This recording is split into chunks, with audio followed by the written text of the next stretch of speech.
it's essential to understand how much public money is currently at stake in the LNG industry and to ask whether Canada's trading partners are ultimately expected to benefit from new subsidized fossil fuel exports. From the importer's perspective, energy security is top of mind. And so we have asked Christopher and Julian, experts on Asian and European LNG markets, respectively, to offer their analysis on how energy security concerns are expected to inform LNG demand from Canada's potential trading partners. But first, I'll pass to Danielle Labrache, policy analyst at the International Institute for Sustainable Development and lead author of a recent report, to walk us through our new subsidies numbers. Over to you, Danielle. Perfect. I'll just give Nick a moment to get the slides up and running. You've already given a perfect introduction of me, but I'll repeat it for everyone. I'm Danielle Labrache, first author of our new, absolutely hot off the press, inventory of government support for BC LNG, launching a loss. So for a bit of a roadmap, I'm going to be starting with some high-level context of the LNG export industry in BC. Then I'll go into some scope, basic methodology of the report itself. And before discussing some more of the findings, I will not dive into absolutely everything. I will leave further discussion for the Q&A, so please be ready and don't be afraid to ask any questions. I can go on to the next slide. Perfect, thank you. So there are 6 LNG export projects at some stage of development in BC. This is counting one project, LNG Canada Phase 1 and 2 separately. Only LNG Canada Phase 1 is currently operational, having begun operations at the very end of June this summer. LNG Canada Phase 2 was also recently announced on our special projects list by Prime Minister Carney, though it is still awaiting final investment decision. Woodfibre LNG and Cedar LNG are under construction. All others are still actually awaiting regulatory assessments and final investment decisions, so they're at a much earlier stage of development. All of these projects are going forward despite severe questions on economic and environmental sustainability, social license, Indigenous consent for these projects. But I will not be getting into great detail here. I leave that partially to my co-panelists, and there's a lot of content to get into there. I'll be focusing on the subsidies. But one thing that is important to note is that at a base level, these projects are not compatible with BC or Canada's climate commitments. Aside from LNG Canada Phase 1 and 2, all facilities are expected to be electrified, and the electricity needed, BC Hydro has questionable capacity to offer all the needed electricity and electrify other areas of the economy as well. On to the next slide. So just to get into the high level of our methodology, we use the World Trade Organization's definition of a subsidy at the top there, being any financial contribution by a government or agent of a government that confers a benefit on its recipients in comparison to other market participants. So that means we looked at subsidies specifically to the LNG sector, not ones that they might benefit from, but that also target, for example, all corporations, from the federal and BC governments, and using publicly available data, which was one of our largest limitations there. It is difficult to determine the exact value as several forms of several subsidies that we identified, which is, could you step back a bit? We're still on the last slide. But so it's difficult, several forms of subsidies due to whether that's difficulty in reporting, transparency, difficult in calculating the exact, for example, infrastructure funding that was done to benefit the industry primarily, but do we want to calculate how many people drive over a bridge compared to the industry? That gets very difficult. Well, in some cases it would be possible. We rarely ran into a lot of barriers with publicly available data, but also excluding those funds, that funding, excluding that information would give an incomplete picture of the scale of the support. So in that turn, so to give a more complete picture, but also help designate the difference here, we've used support. So government support refers to a place where we identify that there is subsidy here, but for example, potentially cannot give an exact amount of how much of the given fund would be a subsidy for the LNG industry specifically. versus subsidies are where we've been able to be much more specific and be very concrete in this benefits the LNG industry and the exact values there. I also do want to note that these numbers are lower than we made a decision to estimate up to 2030, inclusive of 2030 for the predictions going forward. So we have not estimated over the whole life of the projects, and due to uncertainty about changing contexts and making those predictions in the long term. But many of these subsidies do accrue like annually, and without reform, they will accumulate and become large over the life of the project, even if there is no further. Next slide, please. So high-level numbers here. By the end of 2030, the BC LNG sector will be benefiting from government support to the tune of about 1.62 billion in public finance from the federal government through Export Canada, Development Canada, and Strategic Innovation Fund largely. $1 billion in funding for enabling infrastructure. That's both provincial and federal. And including 778 million for electricity infrastructure that they need to meet their regular emissions targets. LNG Canada Phase 1 will be receiving 103.35 million annually in benefits. By the end of 2030, the cumulative value of that will be about 568 million. Carbon tax exemptions will result in 655.95 million of provincial government revenue forgone, or that the polluters have not paid for those emissions. For LNG Canada Phase 1, the value of that for 2025 is 99.75 million, climbing to 231 million in next year. There's also a few other things we identified that we were not able to quantify. For example, an exemption to anti-dumping steel tariff, which from back to 2019, we know what happened. We believe that the $1 billion that was claimed by industry is not accurate. It is also worth knowing that several of these subsidies that do come into effect only upon operation, which is again why I've been referring to the end of 2030, they were done using the currently in place policies. The positive angle on that is that we are not fully locked in on some of those. There is chance for damage to be mitigated when it comes to the size of those subsidies. The public money has already been committed in other areas, but there's potential for policy to be changed, for carbon tax exemptions and tax credits, these loopholes to be closed, or for projects that we assumed would be going forward to be canceled. Next slide, please. So this is a key part of the subsidy pie here. Aside from LNG Canada Phase 1 and 2, as I said, all the facilities are supposed to be electrified. BC Hydro has questionable capacity to offer this needed electricity, and LNG Canada is not paying for the full cost that they are causing to BC Hydro. They're paying a rate that does not account for the additional supply and transmission upgrades specifically that they need. And there has been, governments have stepped in to fund the transmission infrastructure that they are nominally supposed to be covering as part of it being their responsibility. This is about, I'm going to round up here, just 97 million from federal and then 681 million from provincial.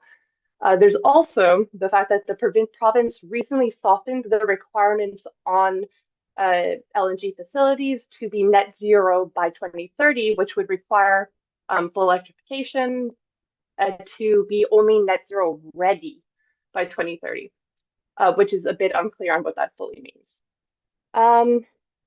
The summary of that is that the math doesn't math on one side or the other. Either the emissions budgets will be blown through, or there will not be enough electricity for other aspects of the economy, or there will be immense amounts of subsidies from the province to build this infrastructure. Next slide, please. So just moving on to just discussing some of the risks, and before I'll then discuss some of the recommendations. 3 key ones we've identified for the immediate future. Tariff support in the current context of the tariff wars going on, then continued investment from public finance institutions, Export Development Canada chief among them, and then the potential of increasing government funding for electricity infrastructure to hope to meet emissions targets or allow the industry to meet emissions targets. The steel tariff exemption that was offered in 2019, there's a risk of a repeat there. There is this history that industry claimed damages that despite the Canadian International Trade Tribunal stating that these claims were not substantiated and were likely greatly overinflated, they still successfully, they being industry, successfully applied pressure to get the exemption they wanted through other means. So the lesson here is to treat industry claims of need for tariff relief with healthy skepticism, especially because US tariffs do not apply to LNG in this case. I'll also then, I suppose, just moving into the electricity infrastructure, industry cannot meet their emissions targets without electrification, but they are not assuming the costs. They have not demonstrated willingness to assume their costs to comply with the climate policy regime that has been in place since before many of them received their approvals. So this also includes paying for emissions. As I said, they have exceptions that are meaning that they're not paying for much of their emissions to the tunes of hundreds of millions of dollars. Continuing this government support for LNG does represent an opportunity cost and exposes the public to unnecessary risk in not devoting those resources to other more future-proof, more long-term opportunities for economic development. Next slide then. So I'll just close off by talking about some of the recommendations here. One of our top one is just for the federal government to follow through and eliminate domestic finance for fossil fuels. There's a parallel here of a ban on financing for coal with the Export Development Canada. This is something that they can, and there is precedent, as I say, for implementing a ban such as this. The provincial governments need to enforce their own requirements for facilities to be net zero by 2030 and for industry to be assuming the cost of this requirement. This might include them being made to assume their full cost of grid electricity and infrastructure, paying the price of their emissions, and also ensuring that they will not be eligible to receive funding through programs like Clean BC Industry Fund, which supports industry in decarbonizing. Also really would like them to improve their transparency and reporting. That would probably decrease the size of that section there that is government support as opposed to subsidy, and enable a more thorough accounting with the public on the support given to this industry. We'd also recommend that assessments of project economic viability be based not on government subsidy or assuming government subsidy, including government provision, like the government providing things like electricity, the government like cutting taxes, the government removing what would be considered normal corporate taxes and such from the industry. Again, just government support de-risks private investments to major projects by shifting the portion of project costs, responsibilities, and liabilities to the public. With uncertain global demand for LNG, uncertain economics, public subsidy and financing encourages the development of projects that would not otherwise move forward. The public does deserve a more full assessment and ability to account for the costs and benefits of LNG development, including the potential opportunity costs there. So delaying farther will result in projects being farther along, and it'll be more difficult to reverse the investment of public money. I think you could click to the next one, so thank you, Nick. So, and please, I look forward to any questions in the Q&A. Thank you. Thank you very much, Danielle, for that excellent presentation.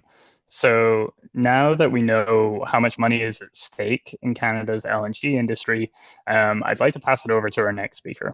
Christopher Dolman is an LNG and gas specialist at the Institute for Energy Economics and Financial Analysis.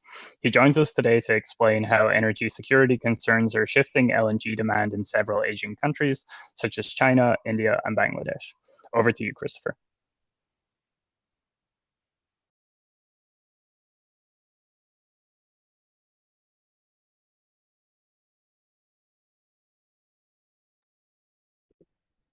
All right, thank you for the introduction. I believe you can see the screen. Yeah, We can indeed. we can. Okay, good. Yeah, so I'm going to be discussing what IEFA is seeing in global gas markets right now and trying to, bring that back to what we think that means for Asia's ability, to absorb new LNG supply. So just starting. Yeah, here with the global context, we're entering an LNG super cycle, the largest growth phase in history, with export capacity set to grow 40% over the next few years. But I want to stress that the contracts underpinning these capacity increases are not necessarily reflective of demand. Like historically, that may have been true. Contracts were, point-to-point arrangements between buyers and sellers. But now it's more common to see middlemen, meaning marketers, traders, and portfolio players, sign on to long-term contracts to get projects to FID and take on the risk to find or make a demand market themselves. So a large share of current capacity uh, basically, is like that. Basically taken on by such traders, betting on their ability to resell LNG. As of August last year, about a half of the trader commitments actually, portfolio players remained uncovered by contracts with end users. And if we're looking at LNG Canada, about two-thirds of the offtake volumes, fit into this category of like trader, marketer, portfolio player. We're also seeing a new category emerge, where the largest buyers are starting to behave more like traders, contracting above their demand requirements and reselling these surplus cargoes. So back to LNG Canada, I'd say about 30% of the off-takers would fall in that category. So yeah, we have a lot of supply coming on that doesn't necessarily have a definitive end user. And altogether, this new wave of supply is going to put pressure on LNG contract prices and spot prices. Just to hammer the point home again about buyers turning into suppliers, let's look at one of the main importers, Japan. Japan's the largest importer right now, but there's been demand declines over the last decade, and that's seeing their buyers pivot into LNG reselling. So, to cater to an uncertain demand profile in the future, and to maintain its role, its dominant role in the LNG sector, Japan's government is instructing buyers to purchase LNG as if its strategic energy plan does not go as planned. They want buyers to have their hands on at least 100 megatons of LNG offtake and contracts and cultivate gas demand in emerging markets to absorb the surplus. So right now, Japan is reselling about a third of its transactions, and that could fall to a quarter or grow to a half, depending on the speed of the energy transition. And I think we're starting to see other importers mimic this strategy. Chinese buyers are reselling cargoes when prices are too expensive. But yeah, ultimately, if the largest buyers for LNG start to become your competitors, you might see more pressure on margins throughout the supply chain of LNG as we enter, this period of oversupply. Yeah, so traders and resellers are banking on rapid, latent demand growth in Asia to absorb this surplus. But if this year is an indicator, such demand is far from certain. We've seen, in the first 8 months of the year, demand fall 5%. This could be illustrating some price sensitivity in these markets. Spot and gas link prices are up 16 to 25% this year. Maybe $12 per MMBTU is a point where buyers in China and India would rather turn to other sources. We've seen imports down 17% and 10% there. Just focusing a bit on China, though, I think what we're seeing this year is a validation of their energy security strategy. In the face of rising trade tensions with LNG suppliers, notably the US, I think China aims to basically have their LNG import vulnerability limited due to LNG's volatility, its high cost, and the high share of supply that comes from countries like the US. So China limits this exposure by leveraging clean energy sources, growing domestic production, pipeline gas imports from other countries, coal production, and the deployment of domestically manufactured renewables. And I think across Asia more broadly, however, we're seeing an emerging understanding, by aspiring importers that LNG is often unaffordable and a source of energy insecurity. It's costly, denominated in US dollars, and that could exacerbate the affordability concerns since exchange rates tend to depreciate during market turmoil. And during these extreme periods of volatility or periods of extreme volatility, wealthier countries could pull cargoes away with higher bids. So I'll just run through some examples now. So last decade, in Pakistan, domestic production was peaking. The economy and population was set to grow. So the government envisioned, the country becoming the world's second largest LNG importer in 10 years, which, didn't happen. Pakistan has a lower credit rating than incumbent importers, wealthier importers. And the country had difficulty securing contracts without unfavorable cancellation clauses. So during the recent energy crisis, record prices gave some suppliers an excuse to exercise these clauses and resell the cargoes to wealthier importers in Europe. So unable to afford these replacements caused fuel shortages and blackouts, that devastated the economy and livelihoods. You had a devaluation of the Pakistani rupee that compounded the effects of higher prices, and energy prices had to be raised to qualify for external bailouts to, finance paying off these bills.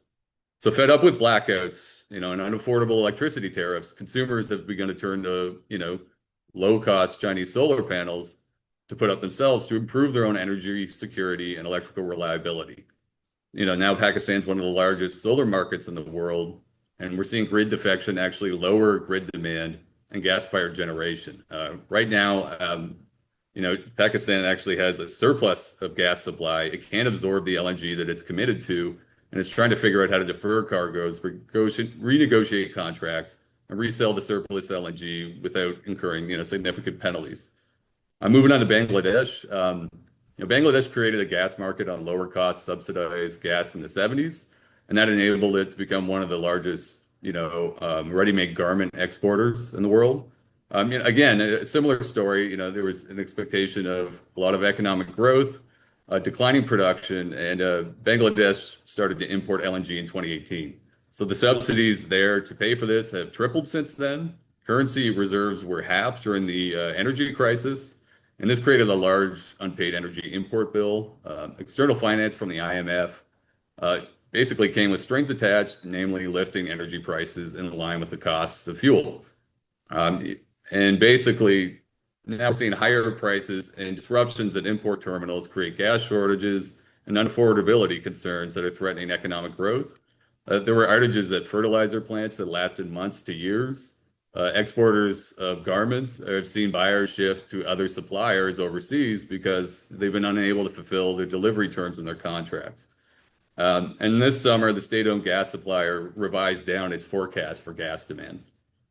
So while we commonly assume, macroeconomic fundamentals are going to drive energy demand, I think in South Asia, these two examples demonstrate that, an inherently insecure energy source like LNG can endogenously shape macroeconomic conditions if you can't afford the fuel.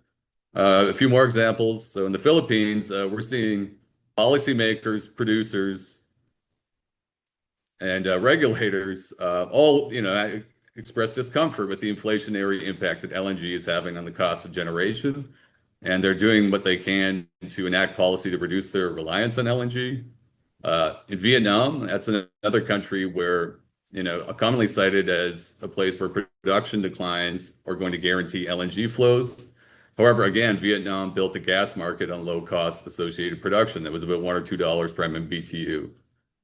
So the government is wary of guaranteeing a fuel cost pass-through mechanism for expensive volatile LNG, and because of that, has been unable to establish a policy framework that yields a repeatable investment framework or model to implement the ambitious LNG to power project pipeline that it has planned. Right now, only 2.4 gigawatts of such projects are under development, and that's well behind the 22 gigawatts that the government targeted for 2030. And right now, the government's actually turning to renewables, mainly solar, since it could scale up rapidly to meet growing electricity demand. India, we've seen LNG growth largely limited to fertilizers, which require large subsidies to pay for the costly fuel, since it's important for agriculture. In the power sector, we've seen actually gas assets become stranded in real time. Last fiscal year, there were 31 plants or 8 gigawatts that didn't generate any electricity, and they sat idling, and 5 gigawatts of those were retired in April. I'll talk a bit about coal displacement now, and the potential impact of lower LNG prices in the upcoming glut. So in India, power executives have said that they would need LNG to land at $6 per MMBTU to compete with coal for baseload. Yeah, so like in both China and a similar story in China, in both countries, you get the two largest coal consumers, but gas only plays a niche sort of peaking part in the power mix. We've seen, I think, gas hover around 3% in China for the last decade, 3 to 2% in India in terms of the power mix. But over the same period, renewables have tripled in India, quadrupled in China. So gas isn't really a transition fuel here. We're seeing, two countries go straight from coal to utility scale renewables. So a glut will lower prices, but it's probably not going to be enough to counteract this barrier. A new build LNG facility requires, $8 to $11 per MMBTU to break even and allow everyone to earn an adequate return across the supply chain. So so that's the tension that we're seeing here for coal displacement.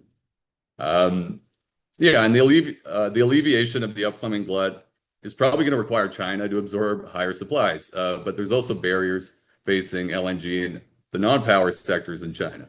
Government has a gas use management strategy to help limit its vulnerability to LNG imports. So just to use some examples, the use of gas as a feedstock for ammonia or hydrogen is restricted. Ammonia production is mostly coal-based in China, but where they're going, there's about 40 renewable ammonia projects in the pipeline right now, and only one blue ammonia project. Buildings, historically, coal to gas switching was an important pathway for cleaning up air quality, but a lot of those air quality improvement targets have been achieved. There were supply disruptions in recent winters that led to restrictions on coal to gas, boiler conversions in certain regions that can't afford gas. And this year, the government is signaling an intent to electrify residential heating through the release of its heat pump action plan. And lastly, in transport, LNG was making headlines for its role in displacing diesel and heavy trucking.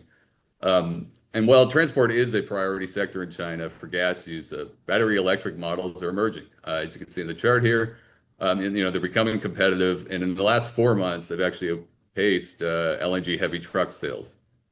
So yeah, and if these sort of insights into the drivers, barriers, and costs of integrating LNG into various end-use sectors across China is of interest to you, just know that at IFA, we're going to be releasing a report that dives into that this fall. So yeah, wrapping up here, ultimately I'd say the FIDs and equity offtakes and contracts with LNG traders are not necessarily reflective of demand, but a bet on the ability of traders to make a market for their commitments. I think these traders and resellers see Asia demand rising in stride with supply, but I think I've shown you several examples today, that suggest that LNG demand is hardly latent in emerging markets. Anyway, I'll stop there. I look forward to your questions after. Thanks.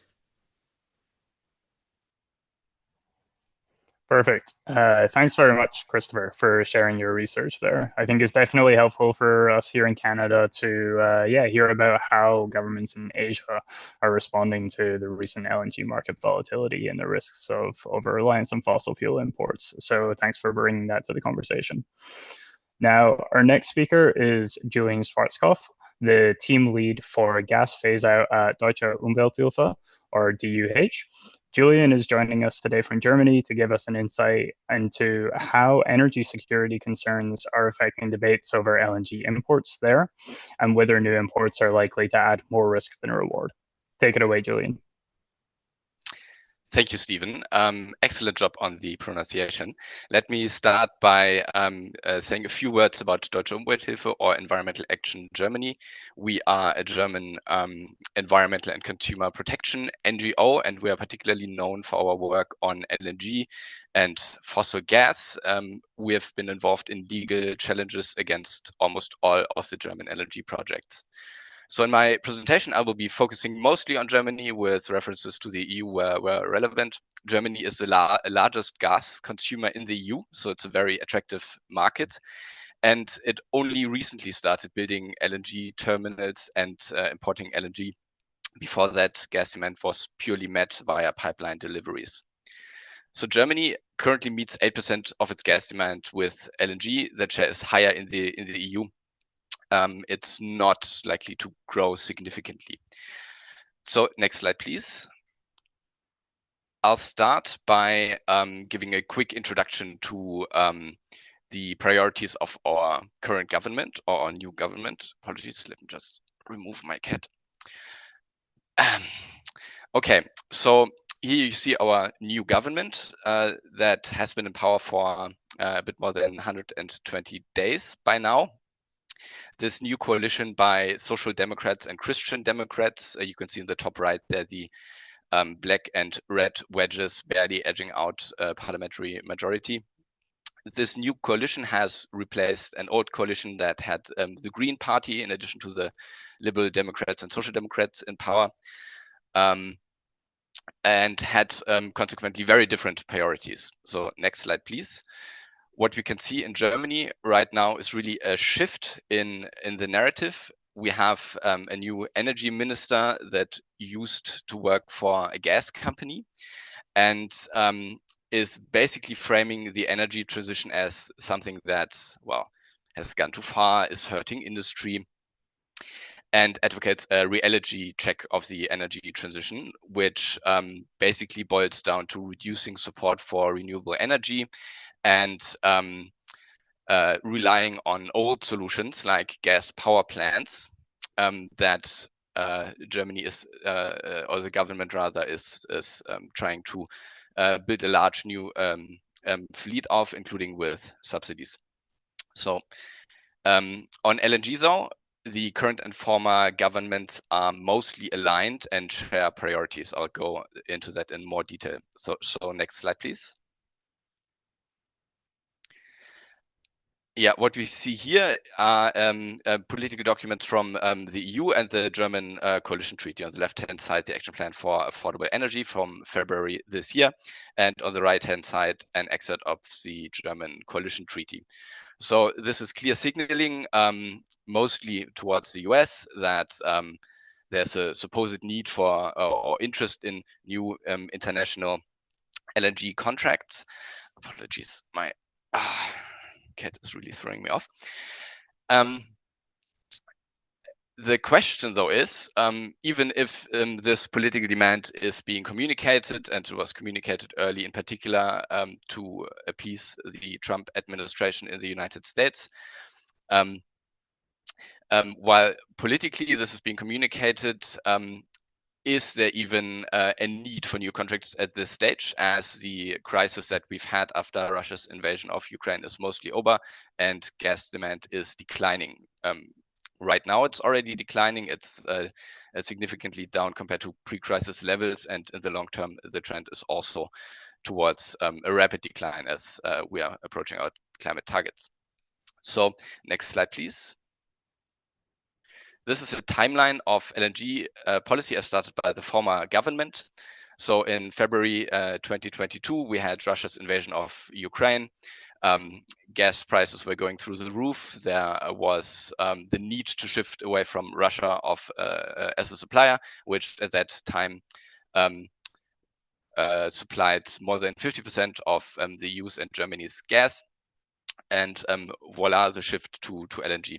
Germany passed very quickly an LNG Acceleration Act that scrapped environmental impact assessments for floating LNG terminals, removed the possibility of revision, so opposing challenges to granted permits in court, shortened participation deadlines, and included a wish list of LNG projects, I think about 13 at that time, that were declared to be in the public interest. So this was a massive overreaction. Even we as an environmental NGO considered at the time that some small number of new LNG terminals would likely be needed, but not what the government ended up going for. So the plan was for 6 FSRUs to be operational. You can see on the top left-hand side where these 6 FSRUs, so floating LNG terminals, were to be placed. We currently have only 4 operational, as the other ones could not be run economically. 3 further onshore terminals are planned and partly already currently being built. All this with a purely fossil operation limited to 2043, cutting it mighty close with the German climate target, climate neutrality target of 2045. So this is basically planning for climate policy failure and overreacting to a crisis that was real, that needed reacting to, but not in a way that completely jeopardizes German climate policy. So what does this look like in figures? Next slide, please. As we can see here, Germany is leading the European Union in LNG terminal capacity addition. Other EU countries are also expanding significantly, and in some it's unlikely that all this capacity will be able to be fully utilized. We've already seen in Germany the terminals that are operating have fairly low utilization rates. Some of the FSRUs were not economic, and the economic challenges are also mounting to the fixed terminals that are being planned. So let's move to the next slide. This is looking only at Germany. On the left-hand side, we see the import capacity that Germany will need according to official calculations. This is likely a rather high estimate. There are other scenarios out there as well. And on the right-hand side, we can see the total planned import capacity the government is aiming for in 2030. This is LNG import capacity plus pipelines. So as you can see, this is considerable overcapacity that will likely be not fully utilized, or almost certainly. This is like getting an entire second heating system installed because you're worried your house might become cold in winter. This is much more than merely a security buffer. It's basically fossil infrastructure lock-in that will create either stranded assets or jeopardize German climate targets. Next slide, please. We've actually done a similar analysis of subsidies into LNG terminals in the case of Germany. So the bottom line here is that all of this costs a lot of money. It's billions of euros in charter costs for the floating terminals, hundreds of millions more in support for fixed terminals. Notably, the subsidies for the terminal in Brunsbüttel are currently being contested in court because another operator who's planning a fixed terminal in Germany but is not getting subsidies brought a lawsuit against this. This is a problem for climate policy because every euro can only be spent once, and the current government is even trying to pay these subsidies out of the Climate and Transformation Fund, which is supposed to be reserved for climate beneficial investments. So spending that money on LNG terminals is doubly harmful. Next slide, please. I'm rushing through a bit since I'm mindful of the time, or trying to be. So here you can see several fossil infrastructure projects, the LNG terminals in pink, and almost all of them are, or I think actually all of them are located to protected areas, which are being exposed to air, water, and noise pollution through the operation of these terminals, and also the construction, because there's infrastructure needed, jetties, pipelines, so on. That's SOx and NOx emissions, biocide use. We have one FSRU that is permitted to basically use chlorine for cleaning and then put the water directly into the North Sea. Noise pollution is very bad for some endangered species like the porpoise, small whale that really relies on its hearing to navigate. And this shows that scrapping the need for environmental impact assessment for these terminals is not a victimless crime. It just kind of, well, makes the problems not disappear, but less visible, and allows the operators to run these terminals without fully looking at the environmental impacts. One of the terminals ships that we have was actually unable to get a permit in Australia. This is the same one that's using chlorine. However, in the context of the crisis, the German government basically signaled that in this case, we are going to apply less strict standards than Australia, and Germany was happy to allow the ship to operate, and it has been operating in this way for several years. Next slide, please. So these are the ecological impacts. They're also bad for people living close to the terminals, obviously. This is the climate impact we can see here. This is a slide from a report by the International Energy Agency that looked at basically the climate damage caused by LNG in terms of CO2 emissions and in terms of methane or CH4 emissions at different steps in the supply chain. So if you get pipeline gas, you have the production, processing, and transmission step. All the other additional steps, liquefaction, shipping, and regasification, you obviously only need if you buy LNG. And in some, according to the IEA, this means that LNG is almost 70% more climate damaging than merely relying on pipeline gas. So massively switching to LNG imports has direct impacts in terms of upstream emissions, which of course don't get reported in national inventories, but are still arriving in the atmosphere. Next slide, please. So we've already had a wave of new long-term contracts being signed. These were basically used to also finance the construction of the LNG terminals.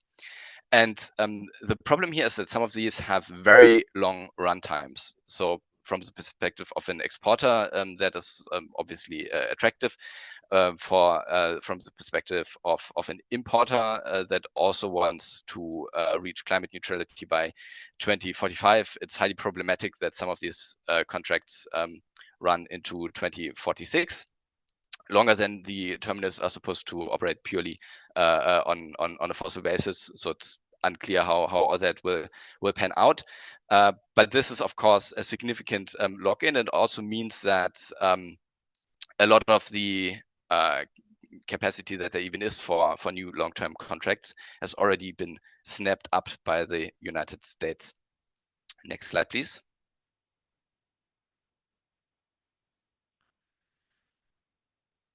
So the big question here is, does Europe even need new LNG contracts? If we look at this graph from a study by Zero Carbon Analytics, it does not appear so, at least not if the forecast demand path follows roughly what the European Commission produced in its impact assessment for the 2040 climate target from last year. So there we see steadily declining demand. There are more ambitious scenarios that make demand decline even further, and to have the maximum climate benefit and maximum benefit for the energy transition, we should aim to do that. But even just looking at this path, and then the bottom wedge, which represents the existing production capacity that the EU has, plus supplies from Norway and Algeria to pipeline suppliers, as well as existing long-term contracts, including LNG contracts. And if we overlay that, we can see that in 10 years, we will have an oversupply. We will have a surplus of LNG. So any contract now that runs longer than 10 years is basically going way beyond what the EU can even absorb and still meet its climate targets. Next slide, please.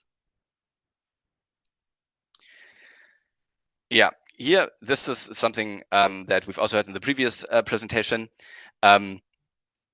Gas prices are now notably higher than before the crisis. So we've had this huge spike with supplies from Russia being constricted in 2022, 2023. But even now, because we've switched to LNG, gas prices remain significantly about 80% above pre-crisis levels. This, of course, will support further declining gas demand because it makes gas less attractive as an alternative compared to renewable technologies that don't face this issue in the heating sector. That's heat pumps. In the power sector, that's renewables. Next slide, please. So has this increased Germany's and the EU's energy security? The EU currently completely dominates the European LNG market. In Germany, it's 80%. And there is significant pressure to buy even more LNG from the US. And Germany has also created a new vulnerability for itself with this shift. So less reliance on Russia is obviously good, but more reliance on a very unreliable and unpredictable US administration is obviously bad. And as we can read in the news regularly, the EU is currently already being strong-armed to basically import more fossil fuels from the United States. So one might think, since this is very unpopular in the European Union, that this would open up opportunities for countries like Canada to come in. But it's unclear whether there is even more room for Germany and the EU to start buying Canadian LNG, because the US has already snapped up a lot of the capacity there was for that, and there is significant pressure to buy even more, as I've said. Next slide, please. Yes, and apologies for running over time. This is my takeaway slides. I will not run through all these points in detail. I've mentioned all of them, but I will end on stressing that in the long run, taking into account the costs of non-action, a transition to a renewables-based economy is obviously a much safer bet than continuing to entrench fossil fuel demand right now by building new infrastructure, concluding new contracts, and at the same time worsening the climate and biodiversity crises. Thank you. Perfect. Thanks very much, Julian, and a huge thank you to all of our speakers today. Yeah, I think we've heard some really great insights. But now we'd love to hear from the audience themselves. So we've already received a few questions in the Q&A box below, but please do add to that list if anything's at the top of mind. But while we wait for some more questions to come in, let's start with this one for our first presenter, Danielle. We have a question where someone is asking, can you speak a bit more about the other sources of public finance beyond Export Development Canada? Perfect. So for LNG specifically, the Strategic Innovation Fund, which is under Innovation, Science, and Economic Development, has been another major source of public finance. It's a bit unclear the full extent. The money that has flowed is 420 million. That's 220 million to LNG Canada, and then 200 million to Cedar LNG. But the contribution agreements, so including any non-repayable grants included in that, which there may be significant amounts, and the terms of a repayment are not available for these projects. Other than that, Export Development Canada has been the major source, about 1.2 billion to various projects. Export Development Canada is a state-owned enterprise, a crown corporation, for those who might be unaware. So the finance minister has a higher level of control over their Canada Investment Fund, which is one source of funding through them, but no funding for LNG has gone through there yet.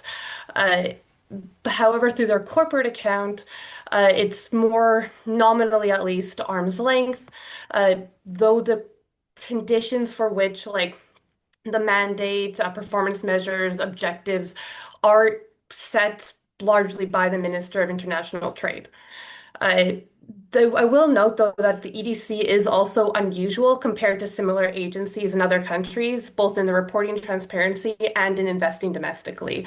That dates back to, I believe, 2008, and it was just never rolled back as a change. So there's potential there when you're speaking to decision making that in the past, the mandate was shifted such that of the EDC was shifted to phase out investment into coal projects. That is an opportunity we could have for phasing out funding for other areas as well. I'm going to leave it there to leave the time for other questions. Great. Thanks very much, Danielle. So for our next question, I'd actually like to open it up to our other two panelists as well with a more general question that we received in advance, which is what might everyday good-hearted people get wrong about LNG economics? So I would interpret this as what are some of the common perhaps myths that might be present in public discourse, and how should we be addressing them? Would either Christopher or Julian have an immediate answer to that? Yeah, I could go first if that's all right. Yeah, I think in Canada, I think we hear a lot about the ability of LNG to reduce emissions via coal displacement. And I think a lot of that just stems from what we've seen happen here. I mean, I'm in Edmonton, but you have low cost gas displacing coal in the power sector. Same thing in the United States. There was some policy help there, obviously, with output-based carbon pricing and Facebook, and phase-out targets. But I think, the thing is, LNG isn't really low cost. It's not, it's not AECO at under $1 Canadian per MMBTU. I mean, by the time you get it there, it could be 8 or 14, or during periods of, economic crisis, as high as $80 per MMBTU. So yeah, and a lot of these, new emerging markets are not, as wealthy as the LNG incumbents that sort of built the industry.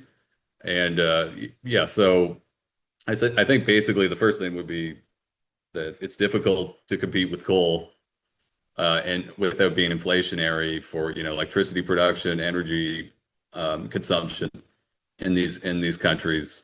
And the second thing is, as we've seen with like the South Asian examples that I've provided, a lot of these, you could have some pretty deleterious impacts on these economies that could actually impact economic growth and impair future demand for LNG. That's great. Thanks very much, Christopher. Julian, would you like to come in with a perspective from Germany or Europe? Yes, one thing that's being conflated in the German debate a lot, because LNG is portrayed as sustainable and clean, or at least cleaner than many alternatives, is that basically we need to build LNG terminals now because at some point we will need green hydrogen import terminals, or possibly green ammonia import terminals. This is being conflated because these are completely different infrastructures. They importing different liquefied gases has it's a completely different infrastructure, needs different also just space requirements.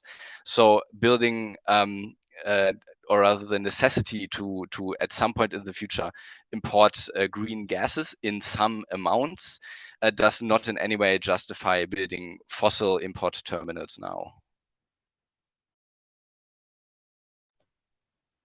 Perfect. That's a great insight. Thanks for that. So I think we've got enough time for one final question, and it has an upvote in the chat. So I think I will pass this one to Danielle regarding public subsidies and what are the main messages that we hear to justify public investment in LNG expansion beyond what's already been covered. Would that be Laurie's question? I believe so, yeah. Okay. Oh, I think it gets difficult to speculate on full motivations here, and what the true justifications are. There's a lot of justification again for export diversification, diversifying away from US markets in particular. This, I think, by the way, has been discussed in length today about whether or not that diversification is possible. There's also, and it's difficult to speak to these motivations, but there's also a point of sunk cost as well. And we've followed along, and these projects were committed to, years and years ago. And several of the subsidies, for example,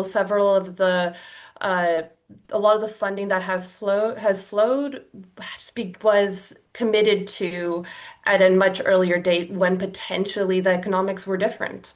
When the economics might have been, they were looking at different numbers, they had different predictions as well. So again, I'm not wanting to speculate, but those are just some of the various motivations at play.